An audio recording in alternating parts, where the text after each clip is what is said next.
This is Kett from Shiraz Lane, and you're listening to Brutally Delicious Podcast. Blah! 1, 2, 3, 4. The Brutally Delicious Podcast. The Brutally Delicious Podcast. The Brutally Delicious Podcast. The Brutally Delicious Podcast.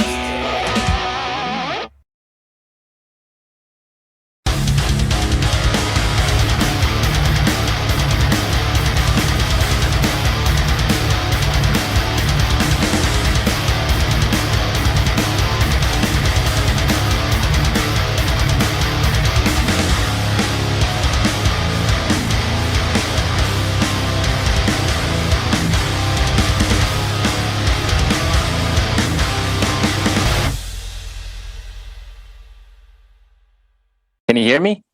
Yes. I can. Oh, yes. We can hear you, but we can't see you. Start which is video. optional, of course. Oh, here we go. Hey. Here we go. Okay, you have cool backgrounds. I need something like this as well. Yeah, it was so funny when the Five Finger Death Punch Trumpist guy was like, because clearly I'm not by the Golden Gate Bridge. Yes. On some hill somewhere. He totally thought it was fucking hilarious because it was like, okay, they were like, where are you at? And Bruce is like, I'm here in Richmond, and I'm like, guess where I am? It's completely somewhere completely different, but it's not like here. And he's like, no, I know where you are. You're in. And I was like, this is, yeah. Cool, No, that's cool great. stuff. Well, But cool. hey, No. welcome to the show, Hannes. Thank you so much. From Thank you. Shiraz Lane. I'm just gonna like be rude and take the reins here, Bruce. Please do. Oh, yeah. It's my local boys. So Mm-hmm. you know. So this is Bruce. It's basically his show, which I'm stealing now. And you know me, I'm Rina. And Mm-hmm. we're both here in Helsinki. And Shiraz Lane is one of the like really cool up and coming bands, or you have been up and coming for a few years For a already. few years, indeed. Yeah, a few years indeed. But like, you know, one of those bands that are really, really taking forward the good old rock and roll. Rock and roll attitude. Yeah, that's what we try to Not do. just even attitude, but like, you know, the Swagger. gospel of it, basically. Oh, yeah. Yeah, is how I would describe it. And we just had what's his name? Joel Hoekstra. Oh, really? Yeah, he was just on, and he also did Monsters of Rock that you Oh, guys yeah, also Yeah, did. he had the Bloody Mary jams, which was very nice. Totally. Yeah, the hangover jams, as he called Oh, it. yeah. Mm-hmm. No, oh yeah. So tell us, like, well, this will give us a little bit of a like sneak preview on your voting trip, but tell us more about it. Well, it was our second time around. Once again, a dream come true, and already expecting until the next one. What can I say? It's just 5 days filled with rock and roll. Just people there for the love of the music, having a good time. It doesn't matter how you look, doesn't matter what you wear. It's all about peace, love, and rock and roll. So it's to be a part of something like that as a Finnish band, that's special. And the fact that we get to meet our fans from abroad and from the States, from Brazil, from around the world, and for them to come there and support us, many telling us that the reason why they came to Monsters of Rock was because of us. And that's kind of amazing. cool. Yeah. It's very cool. And, you know, you get to give it all you got. And I try to do it as well in the karaoke every single night. So I give them as much as I can. And yeah, it was beautiful. I got to meet lots of the people that I look up to. And like Kip Winger, I have his phone number now in my phone, which is a kind of a dream come true for me. I got to meet the guys from Extreme. I get to meet lots of young bands as well. And just to make new friends, it's beautiful. Do you find it intimidating playing in front of some of those idols of yours? Oh no! Like, why should I be scared? Where they're doing our thing, and it's the exact same reason why they started back in the day. So I think they should be a bit intimidated about what's to come. Nice. I love That's that. great. I love that. I'm gonna bury you, dinosaurs. I'm gonna pass the torch at some point. So Right. It's true. I'm just showing them that, hey, I can take it if you want. Beautiful. I'm gonna take it whether you like it or not. You know. Well, That is maybe. the rock and roll attitude, right? Mhm. Oh yeah. But yeah, you guys released your last album last year, August, I think, The Yeah. Forgotten Shades of Life. Yes. And since then, you have lost your pretty legendary rehearsal space. You guys Yeah. are from Vantaa, which is for most of you people who are not from Finland. There's like these three cities in the capital area, and Vantaa is one of them. And this place that they used to rehearse at, Vernissa, was a pretty legendary. Not only a rehearsal space, but also one of the like few venues that are in that town. And correct me if I'm wrong, because I'm not an expert on Vantaa. No, being you're from Espoo. you're very right. Yeah, Vantaa, Tikkurila. So everyone thinks we're from Helsinki, and even though it's easier just to think that Finland only has one city, it's actually not true. And we're from Tikkurila, very proud of it. And in this rehearsal space, we wrote 3 albums and 1 EP. We got to enjoy it. It's like a cultural mecca when it comes to the Vantaa scene, which unfortunately is literally not big. And so we got to be there and experience it. Actually, before we went there, there was another band from Vantaa called Mind of Doll back at the beginning of 2000 or something like that. They were getting somewhere, but then everything just went down the drain. So we got to go to their rehearsal space, and in this rehearsal space, we actually recorded our first demos with the guitar player from that band. And now then we got to spend 10 years in this room. And one could say that we're a bit sad that we're leaving, but at the same time, I already know how our new rehearsal space is going to look like. First of all, it's going to be like 3 times bigger. So now we'll be able to do the kind of content that I'm very much been looking forward to do, which is just ask our fans which kind of covers would you like to hear from us, and then we can just record it and then make some videos of that and just put it on YouTube, right, without everything being so very how can I put this? Everything's so strict and everything has to be perfect all the time. Right. I don't think so. And when it comes to our fans, instead of for them to wait, like have 2 songs a year or like an EP or something, they wait 2 years for an album, we can just put some stuff out there for them to listen to. And now we're going to have the possibility because the room is big. So I'm expecting great things from this. I think rock and roll, true rock and roll, should be gritty and not polished, right? I mean, that's the whole... Yeah, for sure. Like nowadays, everything's possible when it comes to the studio. And sure, that's nice in some ways, but in some other ways, you can get stuck in your mind. Everything has to be perfect all the time. But I think you should write the best songs that you can. You should record them as good as you can, and then just put it out. And then when you're performing them live, you should be able to perform them live as well. Of course, lots of people have been talking about backing tracks and incidents around that. For me, it all depends on what kind of show you want to give the people. I don't mind at all, as long as the people are there to enjoy it. Then I think people should be able to do what they want. Right, but if you're taking $1,000 a ticket, you're playing maybe. Yeah, when it comes to that, and regarding some bands, especially, I think you're pointing out to some of those bands. Right. For sure. I think as a singer, for me, I take pride in my craft. And I try to be better every single day. I try to practice, rehearse, get better, and nail every single concert. And of course, not every concert will be perfect, but at least I'm trying to always hit those high notes, always try to do as much as I can with my voice.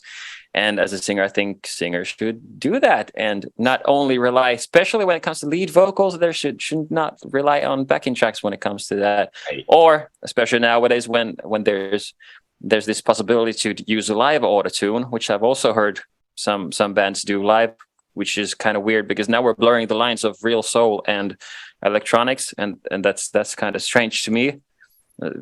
So yeah, but hey, it's a weird world. It's a weird world.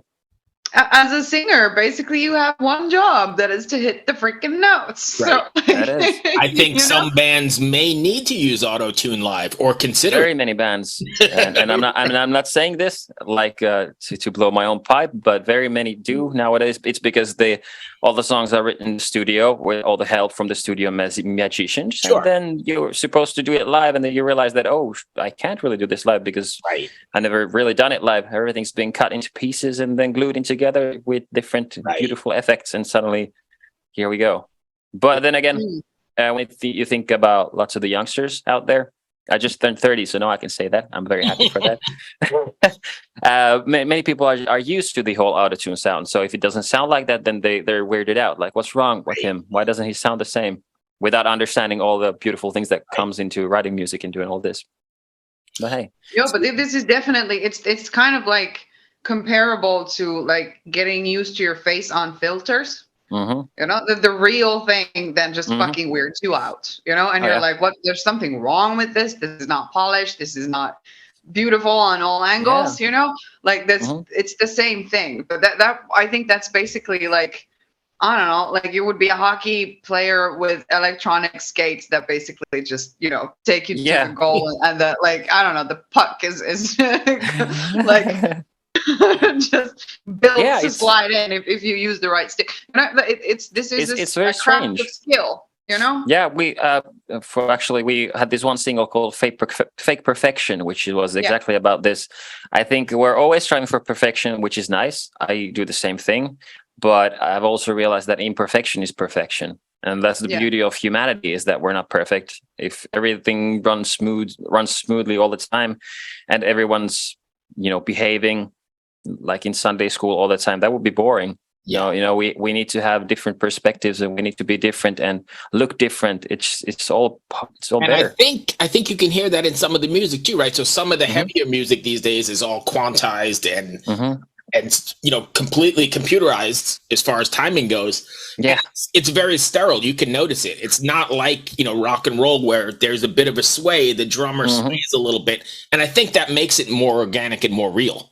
Oh yeah, and when you're talking about this, have you heard when they tried to quantize Led Zeppelin, John Mm-mm. Bonham?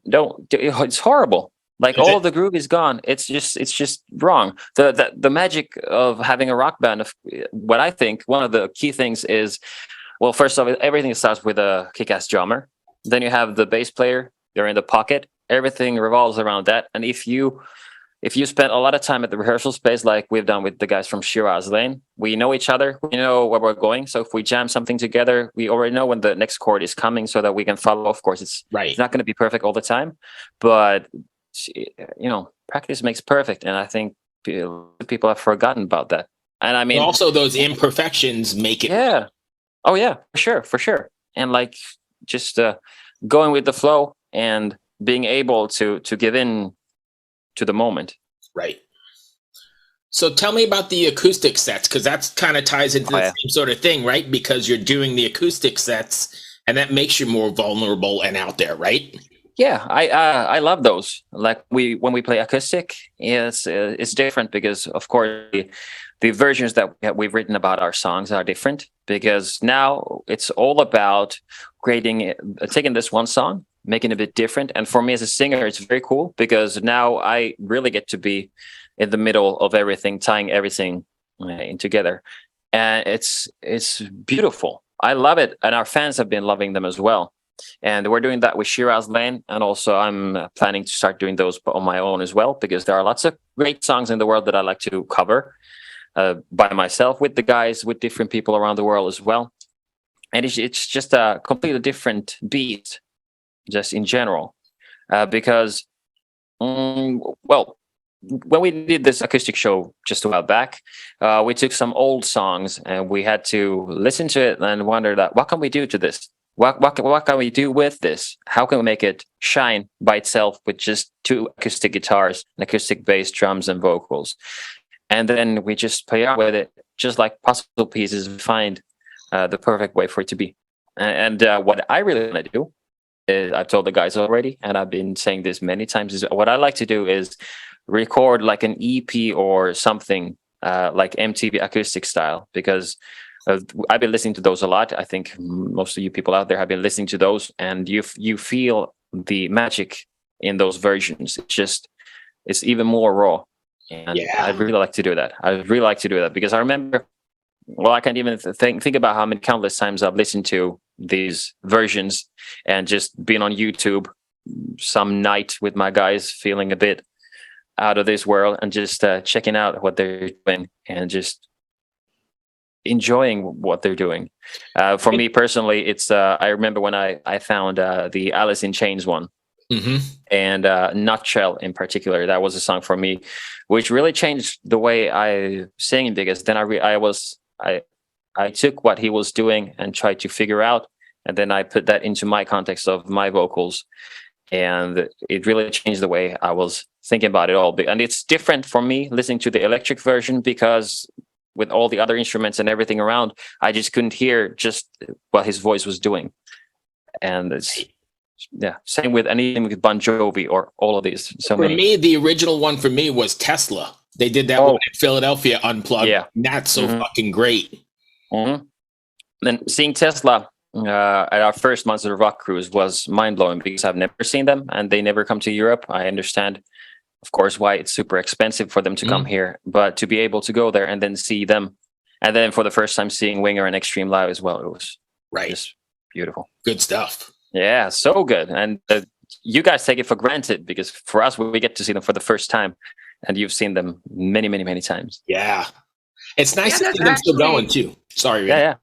No worries. Like, that's actually like a thing. Like, so many bands skip Finland, you know, like that. If we want to go see the really big ones, probably like, you know, Tesla isn't a great example, but like even the really, really known bands, you got to go to Stockholm. Like they'll probably make a stop there, but odds are not in Helsinki. So he's right when he says that you guys are spoiled. Like you can go to gigs that we will never have access to unless we have extra money for like flights and hotels and blah, blah, blah, all that. So like leave the country to go see it. Yeah.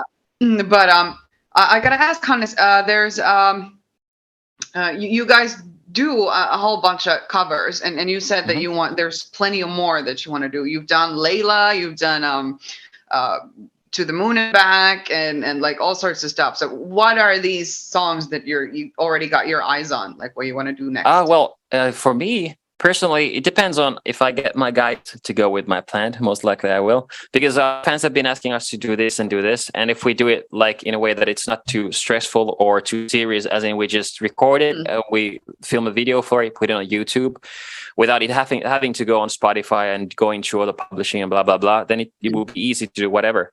I would like to do some Michael Jackson. I would like to do some, let's say, Dodo. I'd like to do some modern pop as well. Some blues. Anything really goes. What Michael Jackson song are you leaning towards? Okay, it depends on if I want to do like, okay, with the Gru, The Way You Make Me Feel, that would be great. Yeah. Give In to Me. It's a very sexy, a different kind, like a power ballad kind of vibe. Blood on the Dance Floor combined with something else. There's just so many that we could do what I'd like to do. Right. But I'm pretty sure that like the guys won't go with my plan on all these songs, but I will definitely make sure that I'll get to do this song with some people, because one of the reasons why I loved Monsters of Rock Cruise was because I went there to make connections and make new friends, and I did. So now I have friends all around the world that are very much anxious to do this kind of thing. So maybe we'll get to cook something that way. Yeah. I'm gonna like throw a hard question out there. Oh no! Would you cover an R. Kelly song? Sure. Why not? Why not? So there's you don't see anything problematic about like covering sex offender. Yeah, well, I'm not saying you shouldn't. This is just like if you look at it that way, it's the same that goes with Michael Jackson or many other bands as well. Like if I tried to trap you in some sort of you can't. like duality thingy where you would have been like, no, that rapist bastard, and then I would have been like, but why Michael though?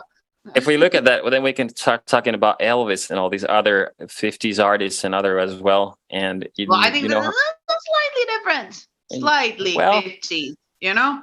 Yeah, but at the same time, this is the double moralism of the world. Like we're looking at a modern artist, or then we're looking at Elvis, who was very much into 14-year-old girls. I don't know.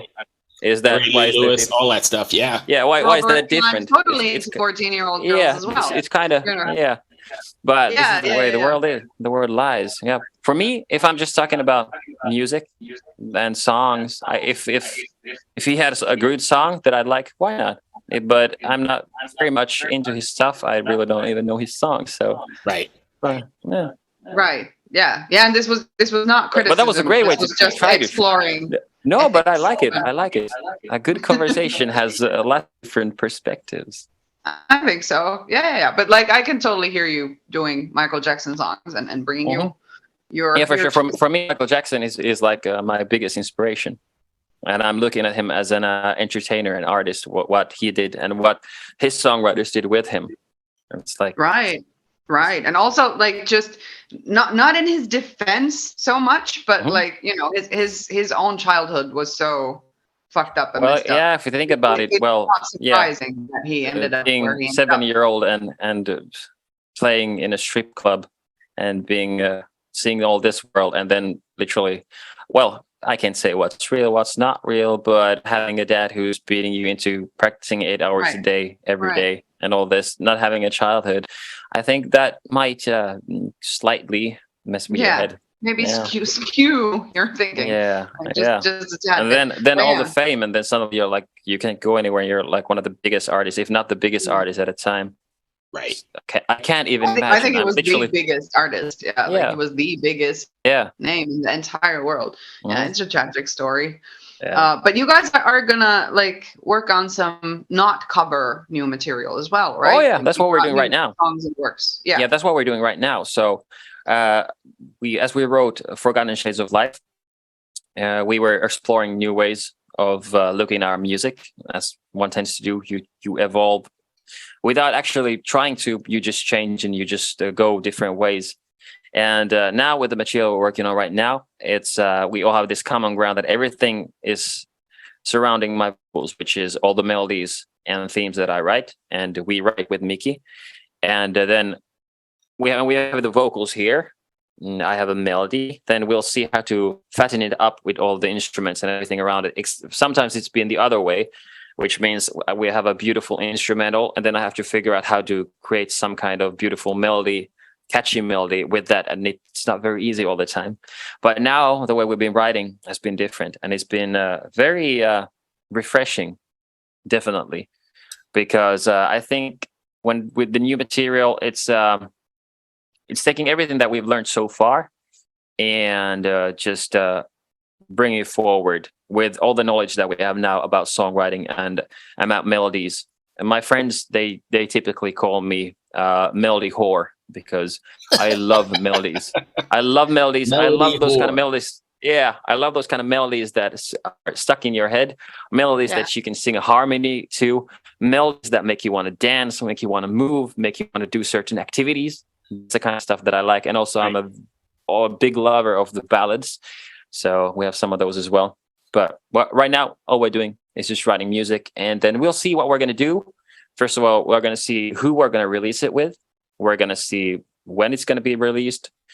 All I can say is that all the demos that we are right now, they sound really good. And if I could, I'd let the whole world hear them already. But I have to wait. I have to wait, and that sucks. Damn. So Are you what's up with the? Sorry, Bruce. Let me just quickly ask about Yeah. like now that you're writing music, are you still playing live? Sorry, I'm here like with my knees in my mouth and shit. But Yeah, like, for sure. Actually, tomorrow we're leaving for the UK. We're gonna play the Call of the Wild festival, and then we have one festival in Finland this summer. The rest of the time, we're just gonna take off just to write some new material and to look at where we are right now. Where do we want to go? Which kind of people do we need behind us that support us and that believe in us? What can we do? What do we need from them to help us out to reach our destination, which is, of course, just going forward. Because what I want to do is I'd like to tour the world, as hard as it is right now and expensive, but I'd like to tour. We have some plans for this year regarding different parts of the world. That's not Europe. I'll just say, I can't say more, but we'll see what's going to happen. There are just so many things that are out of our hands right now. So, Right. as you know how it is. But what I want from the team that's with us, I want the 100% support and belief and faith in what we're doing. Like at this part of our career, I feel like that's definitely something I'm supposed to think that we want and need, and I definitely think that that's what we also deserve to have the kind of team behind us that believes in what we're doing and believes in our walk forward. You know, we'll see how that 100%. turns out. We'll see in half a year. Exactly. And that now that you're in your 30s, Oh, yes. that is just basically a blink of an eye. Oh, but I'm very happy because every single year that I turn older, I feel more like myself. And that's been ever since I was a kid, because I was always called the weird kid who felt so old. Right. So, and still, and I still can't have a proper beard. Not that it actually bothers me, but like, look at my big brother. He's got like this Viking beard. I guess it's because my mother tongue is Swedish, so I'm half Swedish, which maybe you can see from my hair. But he's got the Viking beard, which is very cool. But I don't think as a self-proclaimed rock star, I don't think that would be such a great look for me. Maybe not. Bruce, what were you gonna say? I was actually going to ask him about playing live, so you took it right out of my mouth. Mm-hmm. Yeah, but we're definitely got to do that. But we'll see how much. We don't know. Now in Finland, it's festival season, natural of course, so abroad. But we don't have many festivals this year planned, and they're already booking the festivals for next year. Right. Typically, the way it works is that you need something released so that you can then go take this release and take that to the next festival season, which is kind of weird because, well, if you think about it, it's in 1 year. But yeah, we'll see. But I'm very much looking forward to everything that's to come. I have faith, and I know that we have many places that where we are wanted. So I want to go there. I love what you guys are doing. That nice classic rock and roll sort of thing is just beautiful. So thank you. But we are running up against time. Oh, already. Well, that's the way it usually is. That goes quick, right? Yeah. But when you're hanging out with good people like myself and Rena. Oh yeah. Thank you so much. But thank you so much for this. I really love this. It's great to just sit down and have a discussion and just go with it. Yeah. I'm only sorry that we didn't do the "what do you see in this" thingy. Are we not doing that anymore, Bruce? We could probably do it and be a second or two late if you want to the next one. We could. All right, because we got smoky mirrors back there. Yeah, but that's okay. Hang on, let's see if I can do it really quick. Yeah. Hold on. Bear with me 1 second. Nice. This is gonna be one of those therapy things. It totally is. It totally is, but I gotta find it. And then we're gonna probe your brain. Oh yeah, dude. Like how you describe it and what you see in it. Let's do it quickly. Yeah, we'll have to do it in like a minute or two, but give me 1 second and I'll have it for you. Yeah, it's fine. Shit, I thought we had that like 30-minute break here, but no, we did not. No, everybody wants to talk to us, so. It's true. That's the way it is. Yeah. Hey, get used to it. I think you're used to it already. All right, so this is going to be totally random. I didn't have time to pick the picture you're going to get, so. All right. Amazing. This is going to be surprising for all of us. Share screen. This right here. Can you see that?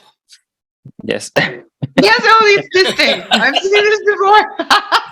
Tell me what you see in a minute or less. What I see in this picture. Okay. I see a fluffy dog looking for a beautiful paradise called home. But at the same time, there is a naked man expecting to find hot dogs in the dog's home. There, we got some tennis ball action in the sky. We got some kind of pirate ship in the background. Why do you think he's holding his junk? Well, I think he's holding his junk because he knows that the dog is hungry, and he's wondering if it's a bone or if it's a wiener. So maybe the hot dog should be over the dog then. I think so too, but at the same time, if the dog home would be by the guy, it might be dirty in a very not cool way. So So maybe that's good that it's this way around. In a not cool way. Right, that's a beautiful picture. Thank you for that. Yeah. It is. It Yeah. is amazing. I like in my head now. This is like some dots have connected.